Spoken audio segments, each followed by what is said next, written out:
Harlem, New York, the Cotton Club was packed. Monday night, September 16th, 1935. Over 200 patrons filling the tables, the stage show in full swing.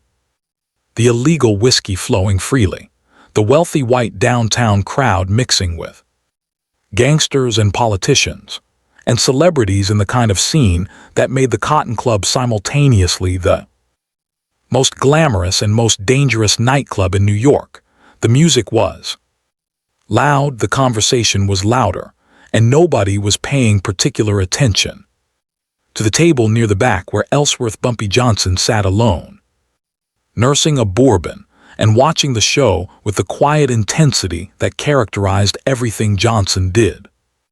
Nobody noticed, that is, until Dutch Schultz stood up from his reserved table near the stage, his face flushed red from expensive whiskey and from the rage that had been building in him all evening, and began walking, stomping across the club toward where Johnson sat, his bodyguards scrambling to follow him, other patrons turning to watch because Schultz's body language made it clear something dramatic was about to happen. Schultz reached Johnson's table and didn't lean down to have a quiet conversation, didn't lower his voice to maintain the pretense of civilized discourse between criminal equals. Instead, Schultz slammed his hand down on Johnson's table so hard the bourbon glass jumped and spilled, and he shouted, loud enough that people across the club stopped their conversations to listen, loud enough that the band faltered and the music died, loud enough that every single person in the Cotton Club heard every word. You've got some nerve showing your face in here tonight, boy. You think you're somebody. You think running a few penny anti-policy banks in Negro Town makes you a real gangster. I've been trying to be reasonable with you people, trying to give you colorards a chance to work for me and make something of yourselves, but you're too stupid to understand when somebody's doing you a favor. The entire club went silent. 200 people stopped talking, stopped moving, stopped breathing because Dutch Schultz, the most powerful bootlegger in New York, the man whose organization generated $20 million annually, the gangster who'd never backed down from anyone, was publicly berating Bumpy Johnson using language so racist and so contemptuous that even in 1935, even in a white-only nightclub in the middle of Harlem, people were shocked by the naked hatred in Schultz's voice. Bumpy Johnson didn't stand up, didn't reach for the .45 automatic he carried, didn't make any threatening gesture at all. He just looked up at Schultz with eyes that showed no emotion whatsoever. No anger, no fear, no reaction to the slur or the insult, and waited for Schultz to finish. The silence in the Cotton Club was absolute. People at nearby tables were staring, horrified and fascinated, watching this public humiliation of a man who was supposed to be one of Harlem's toughest operators, but who was sitting there taking this abuse without fighting back, without defending himself, without doing anything except staring up at the white man who was screaming racial slurs at him in front of hundreds of witnesses. And then Bumpy Johnson spoke. His voice was so quiet that people had to strain to hear it, so calm that it seemed completely disconnected from the fury Schultz was displaying, so cold that several witnesses later described it as the most frightening thing they'd ever heard, because it contained absolutely no heat, no emotion, just a statement of fact delivered with the certainty of a judge pronouncing sentence. You've got 7 days to get every one of your people out of Harlem. After that, any white man I find running policy in my neighborhood dies. You want to insult me in public. You want to call me names in front of all these people, that's fine. That's your choice. But choices have consequences, Mr. Schultz. And the consequence of disrespecting Bumpy Johnson is that your people start dying, not arrested, not beaten, dead. You've got 7 days. Use them wisely. Schultz threw back his head and laughed.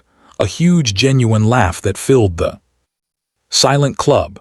The laugh of a man who couldn't believe what he was hearing, who found the entire situation ridiculous. 7 days, Schultz roared, still laughing. This Negro is giving me 7 days, you hear that? Everybody, the boy thinks he can give Dutch Schultz ultimatums. That's the funniest thing I've heard all week. Schultz turned to address the entire club, playing to the crowd like an actor on stage. You all heard him, Bumpy Johnson. This nobody from the street thinks he can threaten me, thinks he can make demands. Well, let me tell you something, boy. He turned back to Johnson. In 7 days you'll be working for me or you'll be dead. Those are your only options. There's no third choice. Where you somehow win because Negroes don't win against white men. That's just how the world works. And if you're too stupid to understand that, well, I'll teach you the hard way. Johnson didn't respond. He simply picked up what remained of his bourbon, drained the glass, stood up slowly and walked toward the exit. The crowd parted for him like he was contagious, like being near him was dangerous now that Dutch Schultz had publicly marked him for destruction. Johnson walked past Schultz without looking at him, walked past Schultz's bodyguards, who tensed but didn't stop him, walked out of the Cotton Club into Harlem September night, and disappeared into the darkness. Schultz watched him go, still chuckling, still shaking his head at the absurdity of the encounter.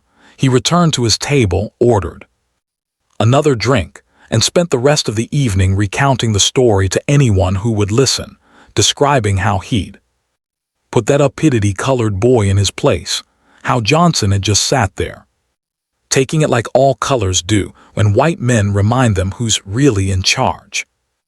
How Harlem would be completely under Schultz's control within a month because the last resistance had just been crushed in front of 200 witnesses. Dutch Schultz went to bed that night, Monday, September 16, 1935, believing he'd won, believing he'd publicly humiliated his last serious opponent in Harlem, believing the conflict was essentially over. 6 hours and 43 minutes later, the first body was discovered.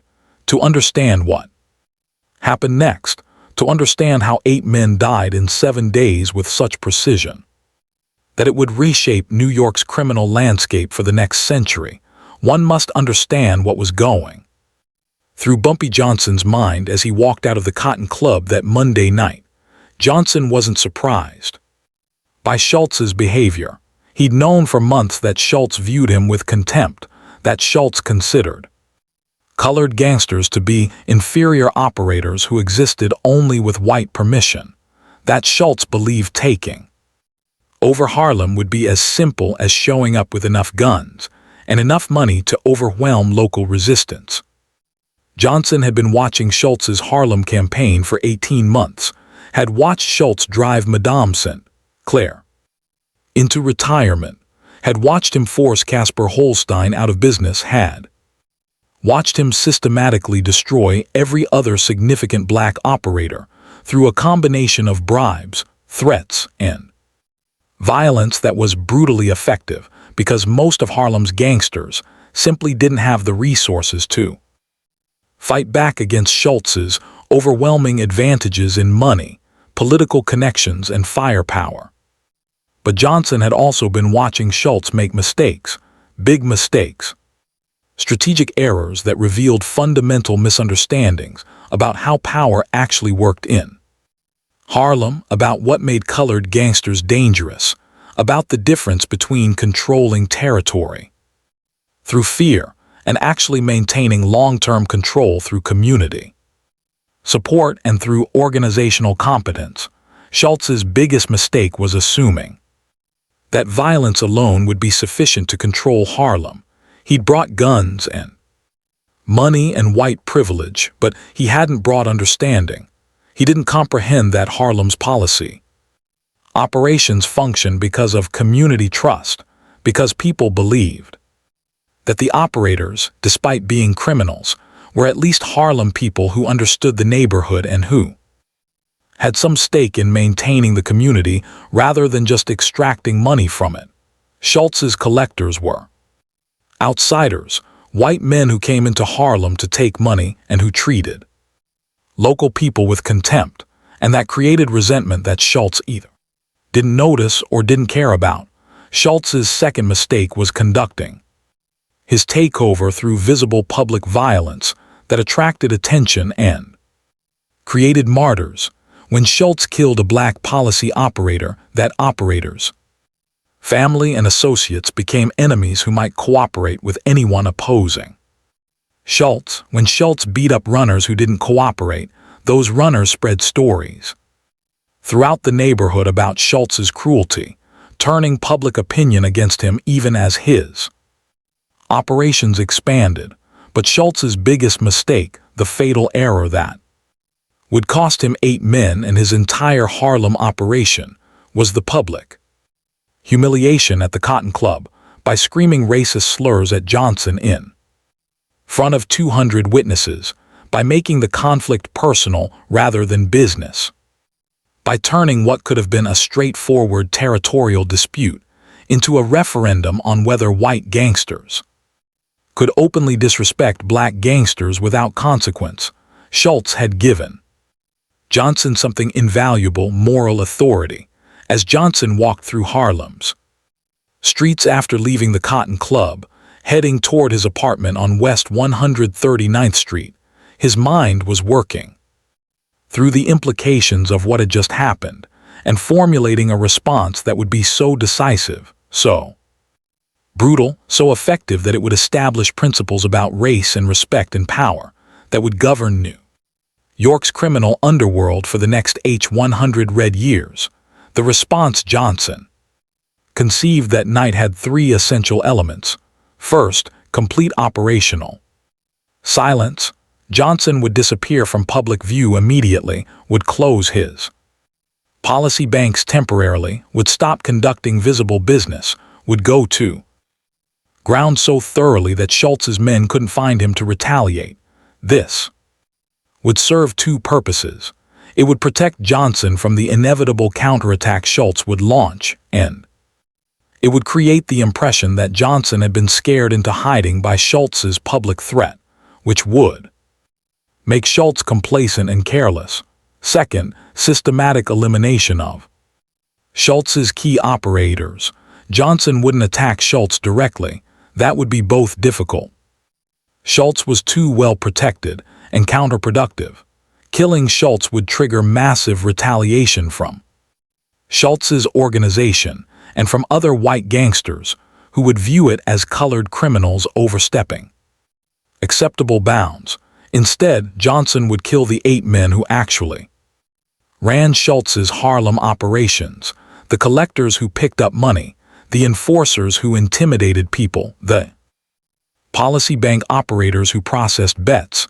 Kill those 8 men, kill them brutally, kill them publicly, kill them with notes that made clear why they were dying, and Schultz's entire Harlem operation would collapse without Johnson having to fight Schultz's full organization. Third, send a message that would outlast this immediate conflict.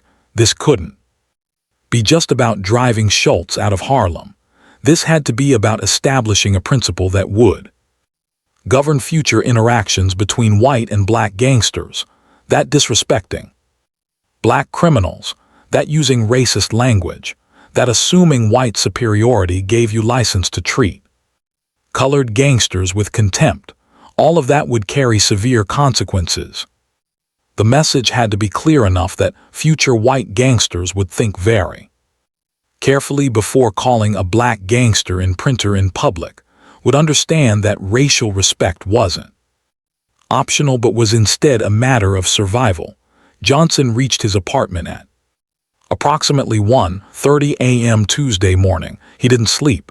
Instead, he spent the next 4 hours meeting with his most trusted associates, men who'd worked with him for years, who'd proven their loyalty and their capability, who would follow orders without asking questions, and who would keep secrets even under torture. Johnson gave these men a list of 8 names, 8 of Schultz's key Harlem operators, the men who actually made Schultz's operation function, The collectors, the enforcers, the policy. Bank managers, the people whose deaths would Schultz's Harlem interests. Without requiring an impossible frontal assault on Schultz's full organization. Johnson's instructions were precise. These 8 men die in the next 7 days, 1 per day in order of the list. Kill them however you want, but make sure each death is discovered quickly, and make sure each body has a note counting down how many are left.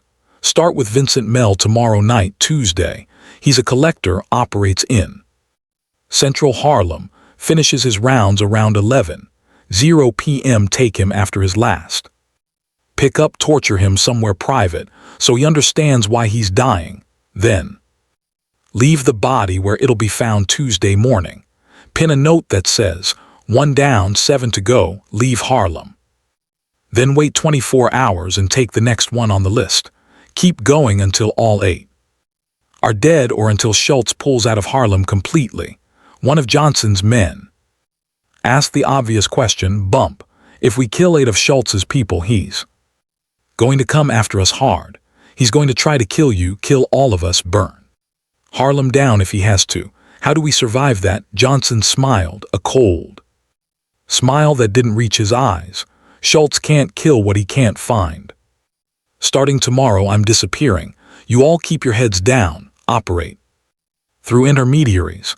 Don't do anything that draws attention except killing Schultz's people. Schultz will be looking for me, looking for you, asking questions all over Harlem trying to find us. But everybody in Harlem saw what Schultz did tonight at the Cotton Club. Everybody heard him call me those names, saw him humiliate me in public. You think anybody in Harlem is going to help Schultz find us? You think people are going to cooperate with the white man who came into our neighborhood calling us in ears and telling us we're too stupid to run our own operations? Schultz made this personal. He made it about race and respect. And that means Harlem will protect us because killing Schultz's people isn't just business anymore. It's payback for every insult, every slur, every time white gangsters treated us like we were nothing. We've got 7 days to kill 8 men. After that, Schultz either withdraws completely or we keep killing his people until he does. It's that simple. By 5:30 a.m. Tuesday morning, Johnson's team had finalized the plan.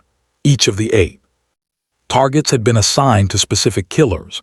Surveillance had been arranged to track the target's movements and identify when they'd be most vulnerable. Equipment had been gathered, weapons, cars, safe houses where torture could be conducted without neighbors hearing the screams. Everything was ready. At 6:00 a.m., Bumpy Johnson walked out of his apartment carrying a small suitcase, climbed into a car driven by one of his associates and vanished. For the next 7 days, nobody outside Johnson's inner circle would see him or know where he was.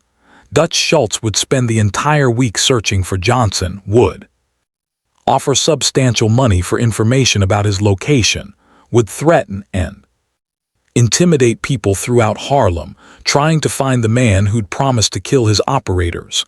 But Johnson had become a ghost, present in the systematic executions of Schultz's men, but invisible to the people trying to find him. And at 6:23 a.m. a Tuesday morning, less than 5 hours after Johnson had given the kill order, Vincent Mel's body was discovered stuffed in a garbage drum behind a warehouse on West 145th Street. Vincent Clutch Mel, 38 years old, was one of Schultz's most effective policy collectors in Central Harlem. He'd been doing the work for 18 months, was known for being tough and reliable, had beaten several runners who tried to skim money, was generally considered one of the key people making Schultz's Harlem takeover successful. Mel finished his Monday night collections, around $11 p.m. accumulated about $4,000 in cash and hundreds of betting slips, and was supposed to deliver everything to Schultz's main policy bank before going home. Mel never made that delivery at approximately 11:15 p.m. Monday night while Schultz was still at the Cotton Club, bragging to his associates about how he'd humiliated Bumpy Johnson. 3 of Johnson's men intercepted Mel's car on a quiet side street, forced him off the road at gunpoint, dragged him from the vehicle while he was still trying to reach for his own weapon. They drove him to an abandoned warehouse on West 147th Street, a building Johnson's organization controlled, a place where the walls were thick enough that screams wouldn't carry to neighboring buildings.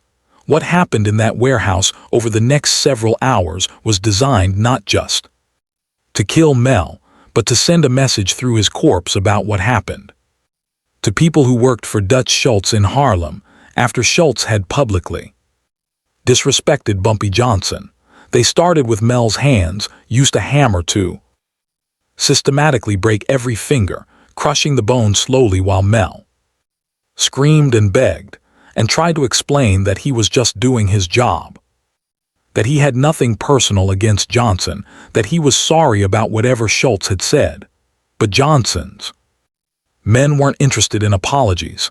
They worked methodically, breaking each finger individually, making sure Mel felt every impact, making sure he understood that this pain was the direct consequence of working for a man who'd called their boss in a seizure in front of 200 people.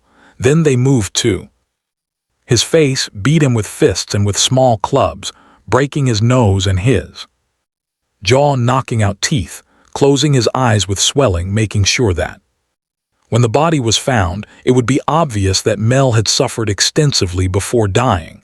Between the beatings, they asked him questions. You know why this is happening to you, Vincent? You know what your boss did tonight? He disrespected our people, called us names, treated us like we're nothing, and you work for him. You collect money for him. You help him take over our neighborhood, so you pay for his mistakes. Mel tried to bargain, offered to quit working for Schultz immediately, offered to give them information about Schultz's operations, offered money and cooperation, and anything else he could think of that might make them stop. But the men torturing him weren't interested in bargaining. This wasn't about getting information or about making deals. This was about killing Mel in a way that would terrify the other 7 people on Johnson's list, that would send a message to Schultz about the cost of disrespecting black gangsters. After the hands in the face, they used an ice pick, stabbed Mel 11 times in non-lethal areas: shoulders, thighs, abdomen, wounds that caused tremendous pain, without immediately killing, wounds that made Mel scream and cry and plead until his voice gave out and he could only whimper. They took their time with this part, spacing the stab wounds out over perhaps an hour, making sure Mela experienced every second of suffering. Finally, when Mela was barely conscious from pain and blood loss and exhaustion, they cut his throat, used a large knife to slice through muscle and cartilage and windpipe, cutting so deeply that the blade scraped against vertebrae, nearly severing Mel's head from his body. The throat wound was the last thing Mel experienced before he died. The sensation of his blood pouring out, the inability to breathe, the knowledge that he was finally being allowed to die after hours of torture. They stuffed Mel's body into a large metal garbage drum, drove the drum to the alley behind the warehouse on West 145th Street, where they knew it would be discovered. During the morning sanitation rounds, and before leaving, they pinned a note to Mel's shirt with a straight pin. The note was written in block letters with a pencil on ordinary paper, the kind of note that couldn't be traced to any specific person or location. 1. Down 7 to go, leave Harlem at 6:23 a.m. Tuesday morning. Sanitation worker James Robertson found the drum, opened it to see why it was so heavy, discovered Mel's corpse, and immediately began shouting for help while stumbling backward from the smell of blood and death. Police arrived, pulled Mel's body from the drum, saw the extent of the injuries, read the note, and immediately understood they were looking at the beginning of a gang war rather than an isolated murder. The note's message was clear: 7 more people were going to die one by one until someone, presumably Dutch Schultz, left Harlem as ordered. By 9 a.m. Tuesday, word had spread throughout New York's underworld that Vincent Maylaw was dead, that he'd been tortured for hours before being killed, that a note had promised 7 more deaths were coming. Dutch Schultz heard the news while eating breakfast at his Bronx headquarters, initially dismissed it as probably unrelated to the Cotton Club confrontation, but then learned about the note and understood that Bumpy Johnson had actually meant what he'd said, that the 7-day deadline wasn't empty posturing, but was a literal promise that Schultz's Harlem operators would start dying. Schultz's reaction was predictable: rage, threats, orders to find Johnson immediately and kill him. But Johnson had disappeared. His apartment was empty. His policy banks were closed. Nobody knew where he was or could provide information about his location. Schultz spent Tuesday offering money for information, sending men throughout Harlem to ask questions, threatening people who claimed not to know anything. But Harlem's community, still furious about Monday night's public humiliation at the Cotton Club, refused to cooperate. Nobody would help the white gangster who'd called their people and skishers find the black gangster who was killing his men in retaliation. Wednesday morning, September 18th, Dutch Schultz found an envelope slipped under the door of his Bronx headquarters. Inside was a note in the same block letters: 1 down, 7 to go. Your collector is dead because you disrespected us. The next one dies today. Pull out of Harlem or keep counting bodies. At 2:15 p.m. Wednesday afternoon, Raymond Red Sullivan's body was discovered in an abandoned building on Lenox Avenue, shot once in the back of the head execution style. His 2 bodyguards who'd been assigned to protect him after Maylaw's death were found nearby, both shot multiple times. In what appeared to be a brief gunfight, they'd lost decisively. The note pinned to Sullivan's body: 2 down, 6 to go. Thursday morning, another envelope arrived at Schultz's headquarters: 2 down, 6 to go. Every day you stay in Harlem, another one of your people dies. How many bodies will it take before you understand? Leave now. At 9:40 p.m. Wednesday, technically early Thursday morning, Thomas Little Tommy Brennan was found in his apartment, stabbed 17 times with an ice pick, killed in the same methodical torture style that had characterized Mel's death. The note: 3 down, 5 to go, last chance to leave. By Thursday afternoon, Dutch Schultz was no longer dismissive or confident. He was frightened, genuinely frightened in a way he'd never experienced before in his criminal career. 3 of his key Harlem operators were dead in 3 days, killed with precision that suggested careful planning and capability that Schultz hadn't anticipated.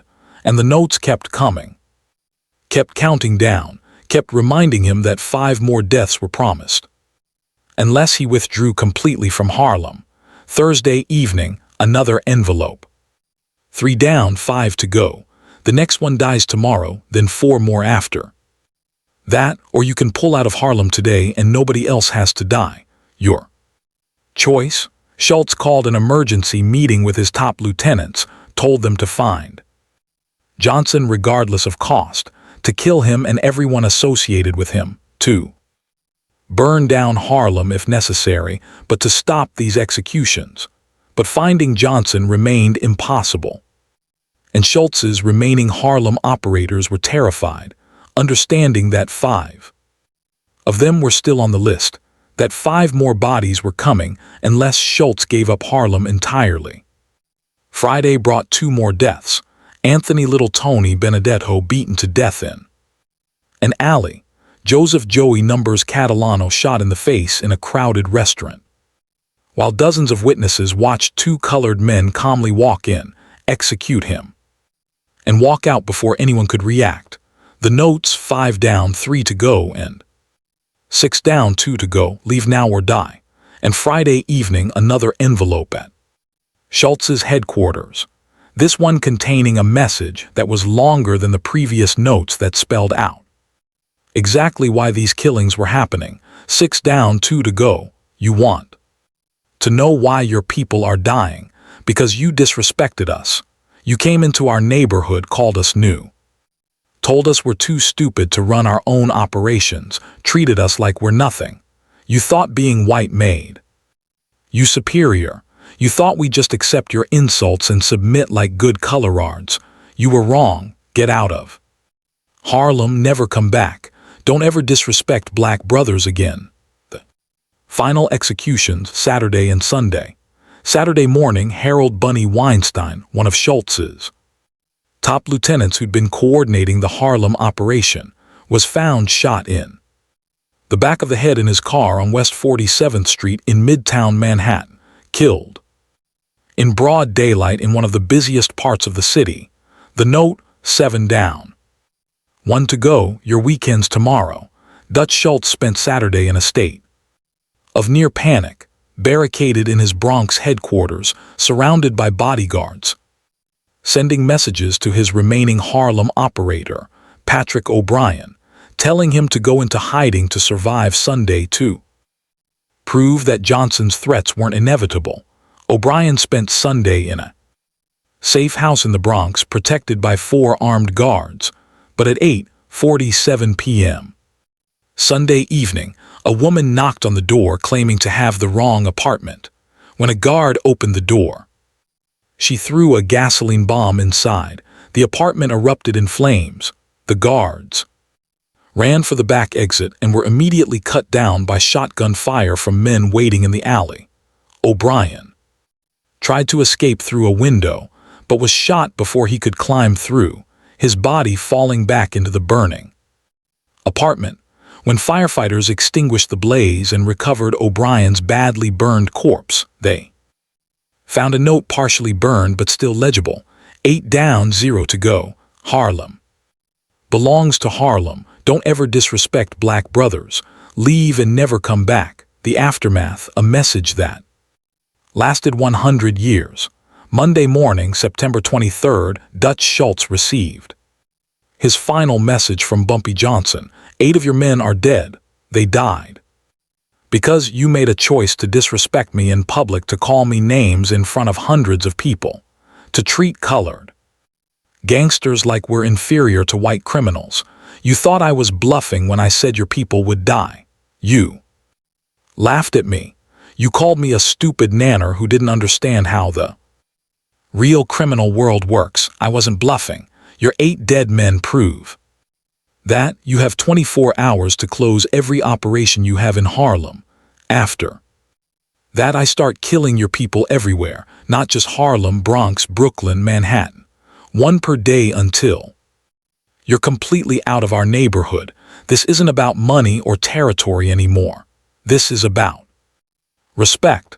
This is about teaching you and every other white gangster in New York that you can't disrespect black brothers without paying a price. That price is 8 bodies so far. It'll be more if you don't leave.